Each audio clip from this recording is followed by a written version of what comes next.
नमस्कार दोस्तों, आप लोग देखे बानी भोजपुरी हिट न्यूज चैनल। तो बहुत बहुत स्वागत बा। तो आप लोग के बता दी कि खेसारी लाल यादव जी के फिल्म रहे मेहंदी लगा के रखना थ्री फिल्म के गाना के बारे में, और भाग खेसारी भाग फिल्म दोनों फिल्म के गाना के बारे में आप लोग के आज कुछ जानकारी इस वीडियो के माध्यम से बतावे जाए बानी। तो उससे पहले आप लोग वीडियो के लाइक कर दी और हमने के चैनल पर नया बानी तो चैनल के सब्सक्राइब कर ली।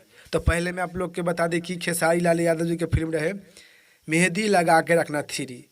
तो मेहंदी लगा के रखना थ्री फिल्म के गाना जो कि कल रिलीज किया गया है इंटरटेनमेंट रंगीला पर। तो आप लोग के बता जो कि गाना के नाम बा पातर पातर पान के डंडी। तो फुल वीडियो आप लोग के फुल एचडी में जो कि इंटरटेनमेंट रंगीला पर देखे के मिली। खाए कि मेहंदी लगा के थ्री फिल्म के फुल वीडियो बा। आप लोग के दूसरा बता दी कि खेसारी यादव की फिल्म रहे भाग खेसारी भाग।